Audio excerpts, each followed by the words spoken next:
Well, hello there, my dear friends. Come on in. Come on in.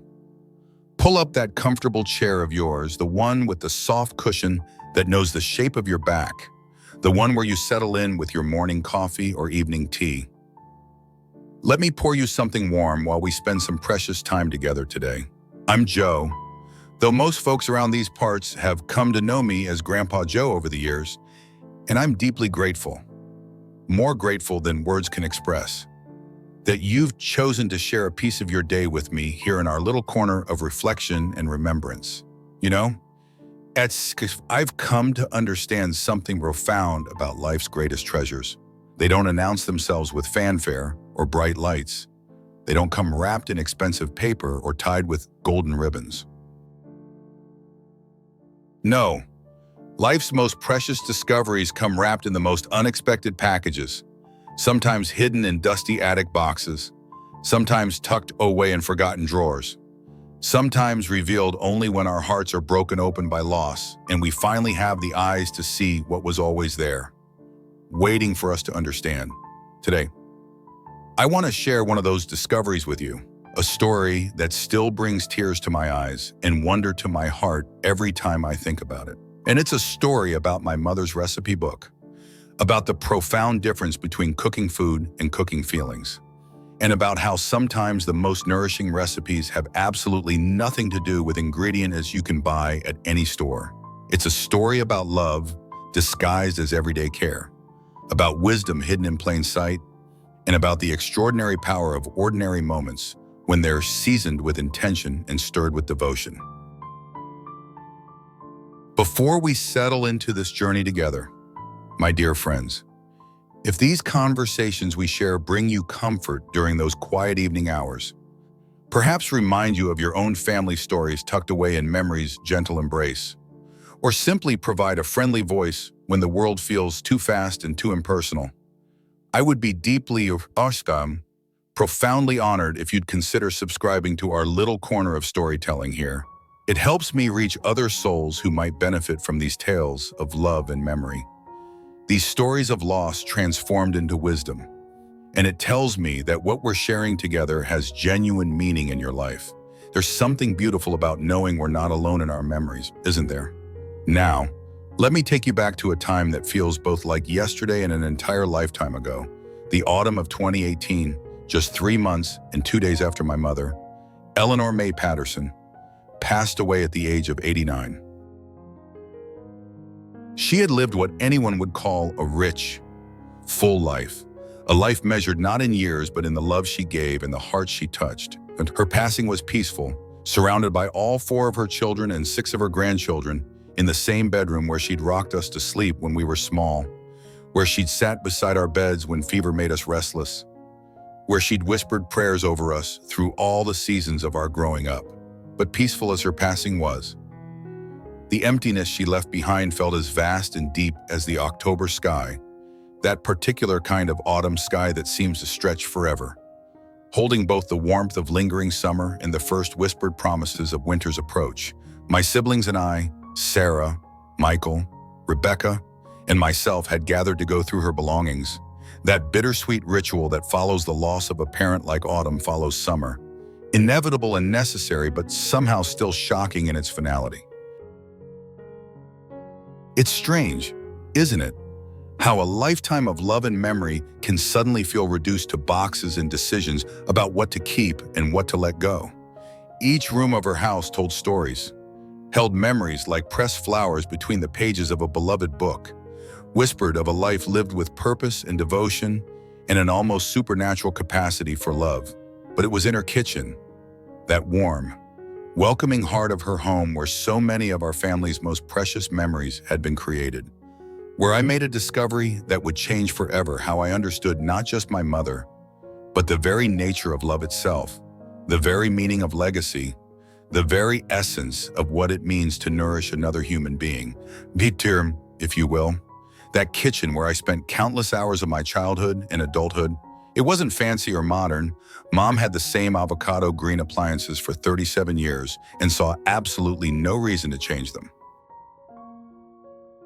They worked perfectly fine, she'd say whenever one of us suggested updating. Oh, why would I need something different when these have served us so well?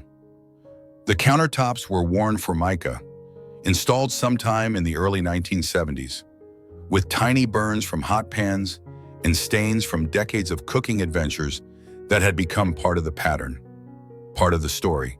The cabinets had been painted white more times than anyone could count. I remember helping her with that chore every few years, standing on stepladders and carefully painting around the hinges while she told stories about each dish, each pot, each piece of her kitchen collection. This mixing bowl, she'd say, pointing with her paintbrush, came from your grandmother Patterson. She made her famous dinner rolls in this bowl every Sunday for 43 years.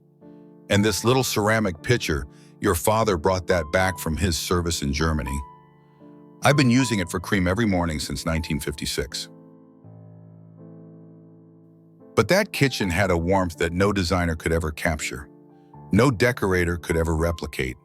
A feeling of home that emanated from every corner, from every carefully chosen object, from every surface that had been touched by love and service day after day, year after year. The morning light came through gingham curtains that Mom had sewn herself in 1963. The same curtains she'd mended countless times rather than replaced because, as she said, they still keep the sun gentle and let the right amount of light through. Why change something that works perfectly?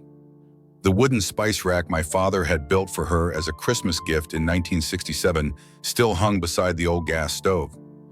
Its 24 small jars containing herbs and seasonings that Mom had carefully labeled in her neat Palmer method handwriting, the kind of penmanship they don't teach anymore. All graceful loops and perfect slants.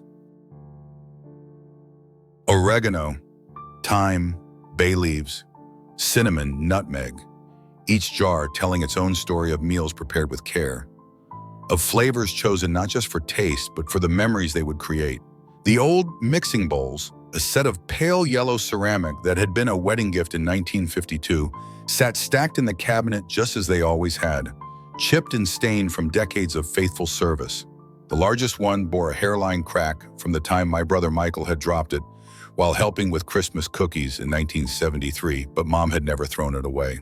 It still holds everything just fine, she'd said. Little crack doesn't change what something can do. And there, tucked away in the narrow drawer beside the refrigerator, the drawer where she'd always kept her most important cooking tools, her meat thermometer and her favorite wooden spoons and her mother's old pastry cutter. I found it, and it was nothing fancy, this recipe book of hers. Nothing that would catch your eye in a store or make you think it contained anything particularly special. Just a simple spiral-bound notebook with a faded floral cover, the kind you might pick up in any drugstore or five and dime. The cover showed tiny pink roses on a cream background, though the pink had faded to the palest blush and the cream had yellowed to the color of aged pearls. The edges were worn soft from handling, rounded at the corners from years of being pulled from that drawer. Opened on the counter, consulted during countless cooking sessions, the pages were yellowed with age and spotted with decades of kitchen adventures, flower fingerprints that had become permanent, splashes of vanilla extract that had left their aromatic signature, the occasional smudge of chocolate that told stories of cookies made for school bake sales and birthday celebrations, of late-night treats prepared for a child who couldn't sleep or a husband who'd had a difficult day. The spiral binding was loose in places, and some pages had small tears where they'd been turned too quickly by flour-dusted hands. But every page was filled with her careful handwriting. Every recipe preserved with the devotion of someone who understood that food was about so much more than mere sustenance. At first glance, sitting there at her old wooden kitchen table, the one where I'd done homework and played board games and had countless heart-to-heart conversations with Mom over cups of coffee and slices of whatever she'd been baking that day, it looked like any other collection of family recipes. The front pages contained what you'd expect. Her famous apple pie recipe that had won the blue ribbon at the county fair 3 years running. The pot roast that had graced our Sunday table every single week for as long as I could remember. The chocolate chip cookies that had been the envy of every mother in our neighborhood and the request of every child who ever entered our home. But as I sat in that kitchen where so much love had been prepared and served, turning those familiar pages with hands that trembled slightly with grief and with something else I couldn't yet name, I began to notice something extraordinary. It's something that made my breath catch in my throat and my heart skip in my chest and my understanding of my mother's gifts shift and deepen in ways I'm still discovering. There she was, written in the margins beside her recipe for chicken soup, the soup she'd made whenever any of us children were sick. The soup that had appeared like magic whenever sniffles turned to fevers or coughs lingered too long. In her careful cursive script were the words, "Add extra love when the kids are sick. The warmth heals more than the medicine ever could. Serve with a story and a cool hand on the forehead." I stopped breathing for a moment, reading those words again and again, feeling something fundamental shift in my understanding of what I was holding. This wasn't just a cooking instruction, this was a philosophy, a recognition that food could be medicine for the soul as much as the body, that the act of nourishing someone went so far beyond the simple provision of calories and nutrients. I turned the page with reverent hands and found her recipe for banana bread, the recipe I knew by heart because she'd made it so many times during my teenage years when I'd struggled with loneliness and self-doubt, when the world had felt too big and confusing and I'd felt too small to matter. Beside the familiar list of ingredients, ripe bananas, flour, sugar, eggs, butter, she had written in that same careful script, "Best made when someone needs comforting. The smell while baking works magic before the first bite. Let them help mash the bananas. Sometimes healing happens in the doing as much as the eating." My throat tightened as I continued reading, as the full scope of what I was discovering began to dawn on me. Here was her recipe for beef stew, the stew that had appeared on our table whenever any of us had experienced heartbreak, whether it was a failed test, a lost friendship, a romantic disappointment, or any of the thousand small tragedies that mark the journey from childhood to adulthood. Beside the ingredients, she had written, "This heals broken hearts." Bed in large batches, broken hearts rarely come one at a time, and neighbors need healing too. We are with a crusty bread and patient listening.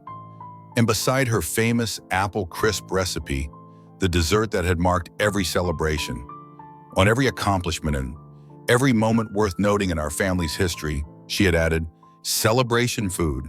The sweetness reminds us that joy follows sorrow, just like spring follows winter, just like morning follows the darkest night, and share with gratitude and remember to savor." Page after page revealed these hidden instructions, these secret ingredients that had nothing to do with measurements or cooking times and everything to do with the emotional and spiritual needs of the people she was feeding. It was as if I'd discovered a manual for love disguised as a collection of recipes, a guide to healing masquerading as a cookbook, a testament to the sacred art of caring for others hidden in plain sight among flour measurements and baking temperatures. Her meatloaf recipe, the humble dish she'd made every time one of us children had faced a disappointment, whether it was not making the team or losing the class election or simply having one of those days when nothing seemed to go right, carried the notation, "Comfort in simple form." Sometimes people need to remember that basic goodness still exists in the world. Serve with mashed potatoes made with extra butter and stories about times when things got better. The Christmas cookies that had been the absolute highlight of every holiday season.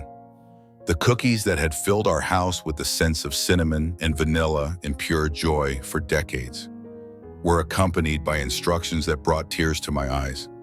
Joy should be shared, never hoarded. Make extra, the magic multiplies when given away. Pack some for the mailman, the neighbor who seems lonely, the teacher who works so hard. Joy is most powerful when it's unexpected. But it was her bread recipe that stopped me completely, that made me set the book down and lean back in her old wooden chair as the full weight of what I was discovering settled over me like a blanket of understanding. Some the simple but familiar ingredients: flour, yeast, woody water, and a touch of honey she had written in ink that was slightly faded but still perfectly legible. Bread is hope. The rising reminds us that growth happens in darkness, in quiet, that patience is rewarded, that the most beautiful transformations take time. Best made when faith needs renewing, your own or someone else's. Knead with prayers, shape with love, share with grace. I sat in that kitchen as the afternoon light slanted through her gingham curtains, creating patterns of gold and shadow on the worn linoleum floor. And I wept. Not just from grief, though that was certainly part of it, grief for the woman who was gone, grief for all the meals I'd never share with her again, grief for the wisdom I was only now beginning to understand. But I wept also from a kind of awe, a profound amazement at the depth of understanding my mother had possessed, at the layers of love and intention that had gone into every single meal she'd ever prepared for us. She hadn't just been feeding our bodies all those years. She had been nourishing our souls, medicating our emotions, creating healing and comfort and joy through the simple but sacred act of preparing food with intention and love. Every meal had been a prayer, every recipe a prescription for whatever our hearts needed most. As I continued reading through that precious notebook, wiping away tears that kept coming no matter how many times I tried to stop them, I realized that every meal she'd ever made for us had been a form of communication, a way of saying things that perhaps couldn't be expressed in words, but could somehow be conveyed through the language of care, through the ancient art of nourishment. When I'd struggled through my teenage years, feeling awkward and misunderstood, uncertain of my place in the world or my worth as a person, she'd responded not with lectures or advice that I probably wouldn't have listened to anyway, but with homemade pizza on Friday nights. I found that recipe now, tucked near the back of the book, with her note: "Teenage years are hard. Make this when they feel lost." As the process of making it together says, "You belong here. You are wanted. This is your safe place," better than any words could. When my sister Sarah had gone through her painful divorce at the age of 34, when her world had fallen apart, and she'd moved back home with her 2 young children for 6 months while she figured out how to rebuild her life. Mom hadn't offered platitudes or easy answers.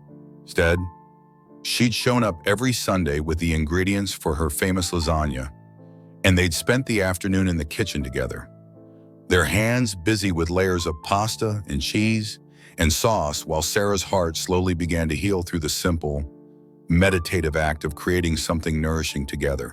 I found that lasagna recipe now, with Mom's note written in the margin: "Healing happens in layers, just like this dish." Best made with someone who's rebuilding their life. The time spent together matters more than the food, but the food gives purpose to the time. Serve with patience and hope.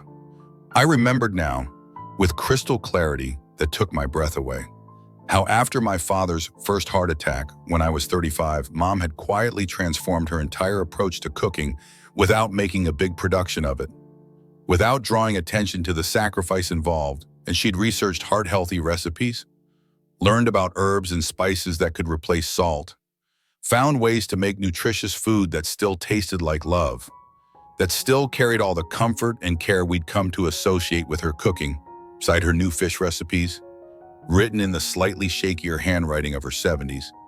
She'd noted, "Health is a gift we give to those who need us to stay strong. Love finds a way to adapt, to learn new things, to change without losing its essence. Look with hope for many more shared meals." The notebook revealed recipe after recipe, accompanied by these profound emotional instructions. These glimpses into a philosophy of love that had guided her cooking but extended far beyond the kitchen. Her vegetable soup was designated as best for clearing away sadness.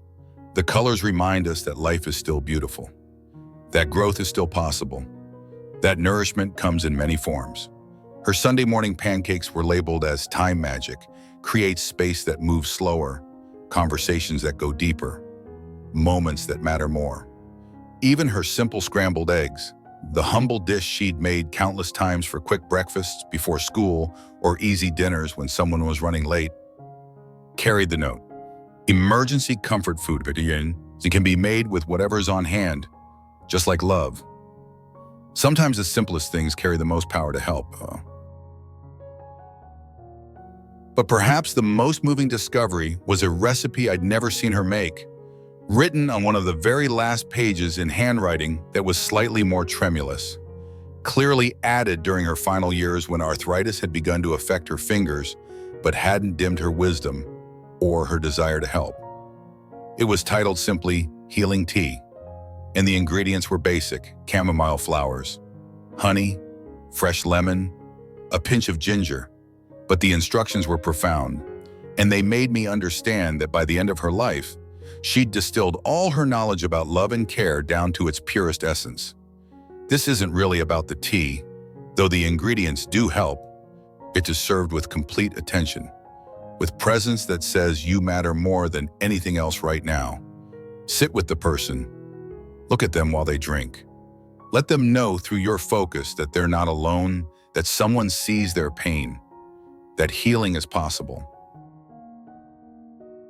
The tea is just an excuse for presence, and presence is the most powerful medicine we can offer.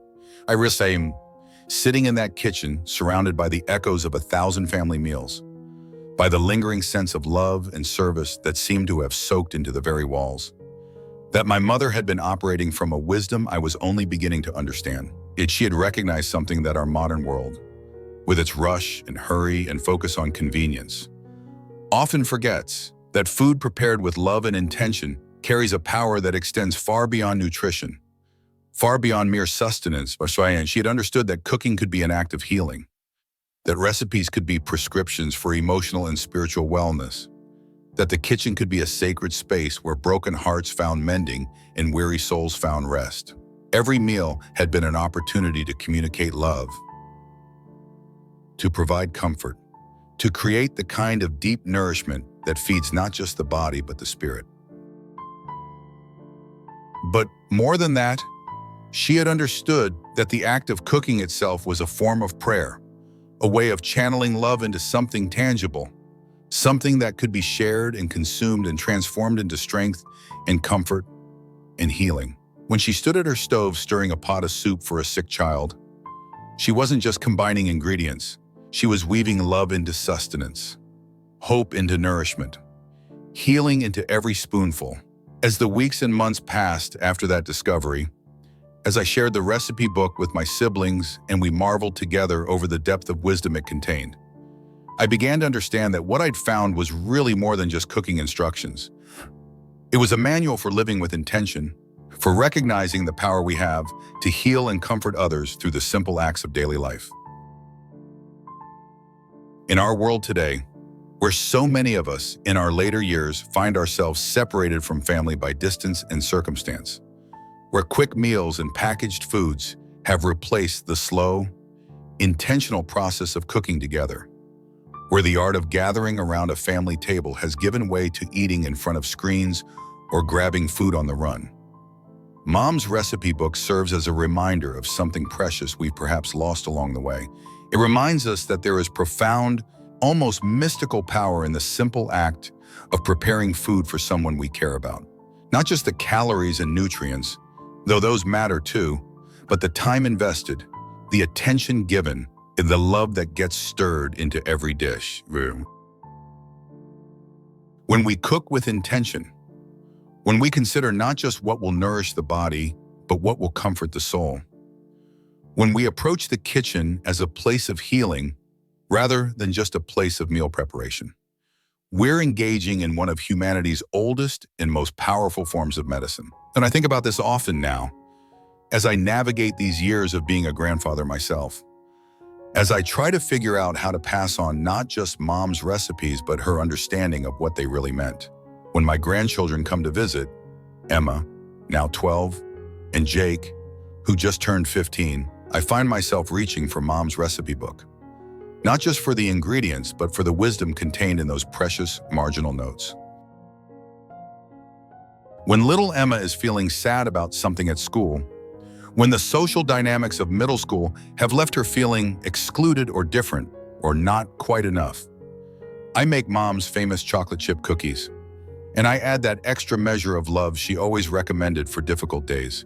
But more than that, I invite Emma into the kitchen with me, and we work together, measuring and mixing and talking about whatever's weighing on her heart. And the cookies are delicious. But the real healing happens in the conversation, in the focused attention, in the message that says you matter enough for me to stop everything else and spend this time with you.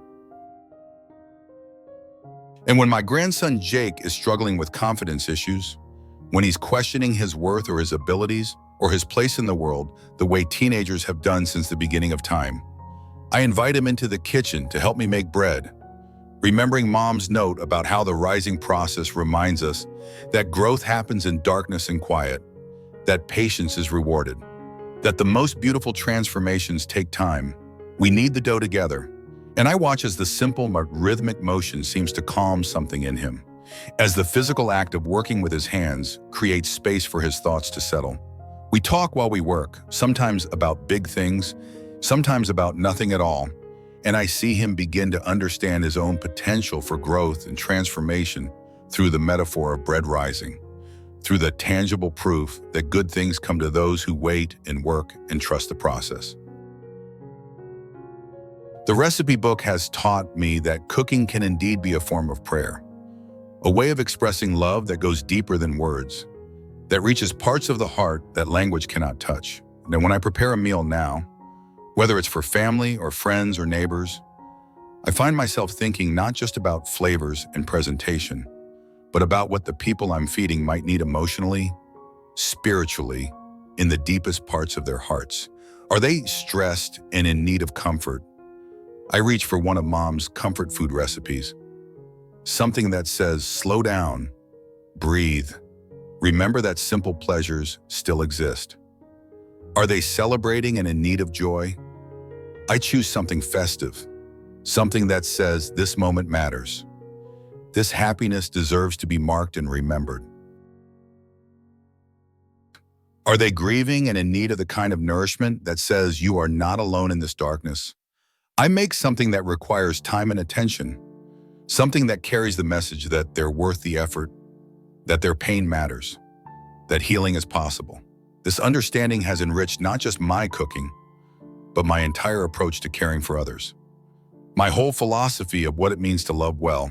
I've learned that the principles Mom wrote about in her recipe book, adding extra love when people are hurting, recognizing that healing happens through attention and presence, understanding that simple acts can carry profound meaning. These principles apply to every interaction we have with the people we care about. When I visit friends who are dealing with illness or loss, I don't just ask, is there anything I can do? Instead, I show up with a pot of soup and the time to sit and listen while they eat it. When neighbors are going through difficult times, I don't just offer vague support. I bake cookies and deliver them with a note that says, thinking of you, and the implicit message that they're not forgotten, that someone cares enough to spend time and energy on their well-being. When friends my age talk about feeling useless or wondering what their purpose is in these later years, when they struggle with the reality that their children are grown and don't seem to need them anymore, when they feel like the world has moved on without them, I think about Mom's recipe book and the legacy of love it represents. We may not all be skilled cooks, but we all have the ability to nourish others in meaningful ways. We can offer our time, our attention, and our presence. We can create rituals of care that help others feel valued and loved and remembered. The recipe book has also taught me about the critical importance of recording not just what we do, but why we do it. Not just the actions, but the intentions behind them. Mom's marginal notes preserve not just her recipes, but her understanding of how love works, how healing happens, how simple acts can carry extraordinary power. They created a legacy of wisdom that continues to guide and inspire long after she's gone, that will hopefully guide her grandchildren and great-grandchildren in ways she never could have imagined when she first wrote those notes. And I've started keeping my own notebook now, recording not just recipes but the stories behind them, the occasions when they were shared, the people who were nourished by them, the healing that happened around the table. I write about the times when food became medicine, when a shared meal created connection, when the simple act of cooking together helped someone feel less alone in the world. I document the conversations that happen while chopping vegetables, the laughter that rises like steam from a pot of soup, the tears that get stirred into cookie dough when someone needs to cry while their hands stay busy. I'm creating my own collection of wisdom for the people who will come after me, my own testament to the power of intentional love. For those of you listening who might be feeling disconnected from family, wondering how to bridge generational gaps that seem to widen every year, struggling to maintain meaningful relationships despite physical distance or busy schedules, I encourage you to think about the power of food as a language of love that transcends all those barriers. A care package of homemade cookies speaks volumes that a phone call might not convey. An invitation to cook together creates opportunities for conversation and connection that might not happen otherwise. A shared meal, prepared with intention and served with attention, can heal rifts and build bridges in ways that words alone cannot accomplish. Even if cooking isn't your strength, even if you've never felt confident in the kitchen, the principles contained in Mom's recipe book apply to any act of service or care. And when you visit a friend who's going through a difficult time, remember her note about adding extra love when people are hurting. When you send a card or make a phone call or offer help, think about her insight that presence and attention can be forms of healing more powerful than any medicine. The recipe book has taught me about the importance of creating traditions, of establishing rituals that provide comfort and continuity in an ever-changing world. Mom's Sunday dinners weren't just about the food, though the food was always wonderful. And they were about creating a weekly gathering that said, this family matters, and these relationships are worth protecting. This is our safe place in an uncertain world. Even when we children grew up and moved away, even when geographical distance made weekly dinners impossible, Mom continued the tradition by calling each of us every Sunday evening, by sending care packages filled with cookies and love, by making sure we knew that no matter how far we traveled or how busy life became, we still belonged to something larger than ourselves. And as we age, we have the opportunity, no, the responsibility to become the keepers of these traditions, the creators of new rituals that will comfort and nourish the generations that follow us. And we can be the ones who understand that healing happens not just through medicine and therapy, but through the simple acts of care that say, you matter. You are loved. You are not alone. We can be the ones who teach our children and grandchildren that love is not just a feeling, but an action. Not just a sentiment, but a skill that can be practiced and refined throughout our lives. We can show them that every day offers opportunities to nourish someone, to provide comfort, to create the kind of warmth that helps others feel valued and cared for. I've also come to understand that Mom's recipe book was really about the transformation that happens when we approach any task: cooking, caregiving, friendship, parenting, grandparenting, with complete presence and intention. When we cook with love, when we listen with our whole hearts, when we offer our time and attention as gifts rather than obligations, we participate in a kind of alchemy that transforms ordinary moments into sacred ones, that turns simple acts into profound expressions of care. And this is particularly important to remember as we face the challenges that come with aging, as our bodies become less reliable and our roles in the world shift and change. When we sometimes feel forgotten or overlooked, when we worry that we're no longer useful or needed, we can remember that we still possess the power to nourish others in profound ways. We can still add extra love to difficult days. We can still create moments of healing and comfort. We can still cook feelings, even when the kitchen belongs to someone else. Even when our hands aren't as steady as they once were. So the wisdom contained in Mom's recipe book reminds us that love is not diminished by age, That our capacity to care for others doesn't decrease with the passing years, but actually deepens with experience and understanding. We know things now that we didn't know when we were younger. We understand pain and loss and grief in ways that allow us to offer comfort with authenticity, and we've learned that healing takes time, that presence matters more than words, that simple acts of kindness can change someone's entire day. As I close this story today, as I sit here in my own kitchen with Mom's recipe book open beside me, I want you to think about the recipes in your own life, not just the ones written on index cards or in cookbooks, but the formulas for love and care that you've developed over the years through trial and error, through success and failure, through the accumulated wisdom that comes from a lifetime of caring for others. What are your secret ingredients for healing broken hearts? How do you add extra love when people are hurting? What simple acts in your life carry the power to transform ordinary moments into sacred ones? What wisdom have you all gained that needs to be preserved, shared, passed on to the people who will come after you? Perhaps you have your own version of Mom's recipe book, a collection of wisdom gained through years of caring for others, of learning what truly nourishes the human spirit, of discovering that love expressed through action is the most powerful force in the world. I encourage you to share that wisdom, to pass on those recipes for love and healing to the people in your life who need them. Write them down on mission, which meant not just what you do, but why you do it. Explain not just the actions, but the love behind them. So, create your own legacy of care that will guide and comfort long after you're gone, that will teach future generations how to love well, how to heal others, how to find meaning and purpose in the simple act of caring. Remember that age doesn't diminish our capacity to nourish others. It deepens our understanding of what true nourishment looks like. We may not move as quickly as we once did, but we can still create moments of healing through our presence, our attention, our love. We can still cook feelings, still provide the kind of comfort that feeds the soul as much as the body, still offer the gift of intentional care in a world that often moves too fast to notice who needs healing.